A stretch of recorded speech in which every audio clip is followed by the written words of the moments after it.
எடுக்கவா? திருப்பி விடுங்க. தட்டி கரண்டிகளை தட்டி திருப்பி விடுங்க மற்ற பக்கம். இந்த வடை எடுக்கலாம். இந்த கலர் ஃபர்ஸ்ட் ஒன் இது இன்னைக்கு இருக்குது. அது ஃபர்ஸ்ட் ஒன். இது பாருங்க மாற்றி எடுத்துட்டு எடுங்க. இதை மட்டும் இருக்குவா? ஏன்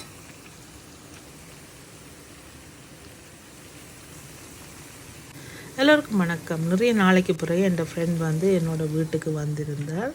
அவள் மத்தியானம் என்னோட ஃபோனில் கதைக்கும் போதே நான் தான் கூப்பிட்டுருந்தேன் வா என்னோடய வீட்டுக்குன்னு சொல்லி. சரி உடனே உனக்கு என்ன சாப்பாடு வேணுமென்று கேட்க அவள் சொன்னால் எனக்கு வடை சாப்பிடணும் போல் இருக்குதுன்னு சொல்லி சரியண்டு நான் மத்தியானம் சமைச்ச கையோடையே உளுந்து எடுத்து ஊற போட்டேன்.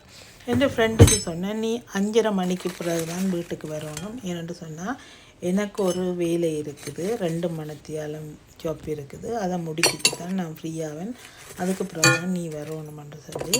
அதே மாதிரி அவள் சரியாக 5:45 அப்படி எங்களோட வீட்டுக்கு வந்த உடனே 2 பேருமா சேர்ந்து உளுந்து அரைச்சோம். சாம்பார் நானே வச்சேன்.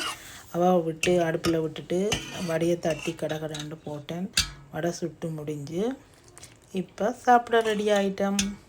அதாவது நல்ல வடையை தூக்கி பிளேட்டில் போட்டுட்டு அதுக்கு மேலே நிறைய சாம்பார் ஊற்றணும். அப்போ தான் சாம்பார் வடை சூப்பராக இருக்கும்.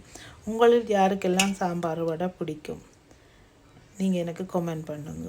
யாரெல்லாம் சாம்பார் வடை சாப்பிட்டு இருக்கிறீங்க? இந்த மாதிரி உடனே பொரித்த வடைக்குள்ளே நிறைய சாம்பாரை ஊற்றி சாப்பிடும்போது சூப்பராக இருக்கும். தெரியாத நீங்கள் தெரிஞ்சு கொள்ளுங்க. உங்களுக்கு இந்த வடை ரெசிபி சாம்பார் ரெசிபி வேணுமென்று சொன்னால் எனக்கு மெசேஜ் பண்ணுங்கள். நான் உங்களுக்காக கண்டிப்பாக இந்த சாம்பார் வடையை எப்படி செய்கிறதுன்ற வீடியோவை நான் உங்களுக்கு எடுத்து போடுறேன். அதோட கௌரி ரூபன் யூடியூப் சேனல்லையும் சாம்பார் வடை எப்படி செய்கிறதுன்றது இருக்குது. வேணுமென்று சொன்னால் நீங்கள் அதை கூட போய் பார்த்து நீங்கள் செய்யலாம், சாப்பிடலாம். சூப்பரான ஒரு சாப்பாடு. இன்றைக்கு எங்களை விட்டு இரவு சாப்பாடு. நன்றி, வணக்கம், பாய் பாய்.